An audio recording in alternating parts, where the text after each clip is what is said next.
Hi, I'm Randy Roat, Vice President at Medical Management Professionals, and it is my pleasure to present this biz brief on medical charge reconciliation. Charge reconciliation is the act or process of proving that each and every medical service provided was captured and billed. Most medical practices will readily admit that charge reconciliation is critical in preventing lost charges and lost revenue. They are aware that even small misrates in percentages of charges can result in significant revenue loss. Why then do many medical practices and billing companies fail to reconcile all, and I mean 100% of their services? I'll tell you why. Because it's difficult.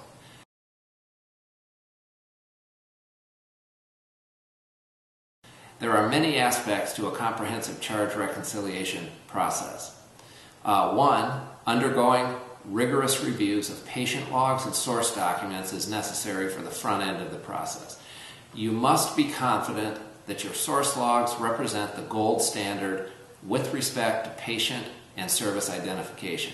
This is usually incorporated in the clinical workflow of the department, facility, or office, and it should be supported by routine quality assurance.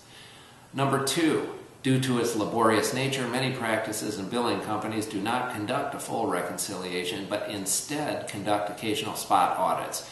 This is, in our opinion, insufficient, and only through comprehensive automation can one assure 100% charge reconciliation. Automation must minimally be able to query and match each unique patient, even if more than one shares the same name, the date of service, and the service provided. In a hospital environment, this can become even more complicated if the hospital happens to use a different procedural terminology than that used in the billing office or department. Number three, you need to validate to the lowest common denominator and the highest degree of specificity. The most accurate approach and the one with the highest level of specificity is to perform charge capture to the CPT level. This will be dependent on the source of information you have accessible. In some cases, you may need to build and maintain a crosswalk from internal codes to CPT codes.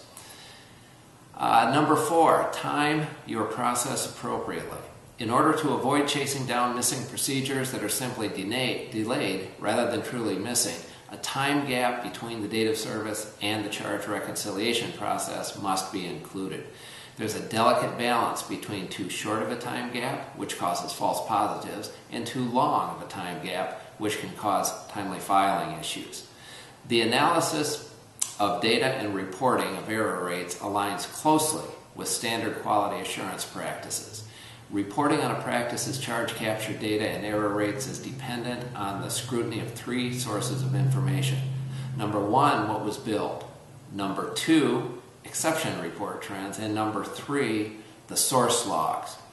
Build your process to focus on the exceptions or the misses versus the entire body of work, and develop reporting that facilitates front-end process change. Now, the final issue is that the job is not done until the misses are identified and processed for billing. In this economic environment, groups cannot fail to capture all the revenue for their services. MMP has witnessed an average of 3% miss rates in groups not deploying 100% charge reconciliation. And depending on practice volumes, this has resulted in significant losses ranging from around $60,000 to $600,000.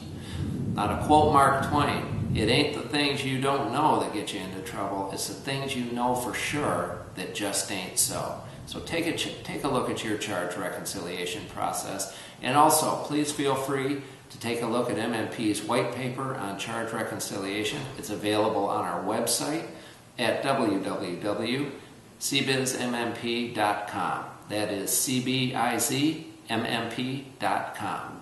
Thank you for watching this biz brief, and have a wonderful day.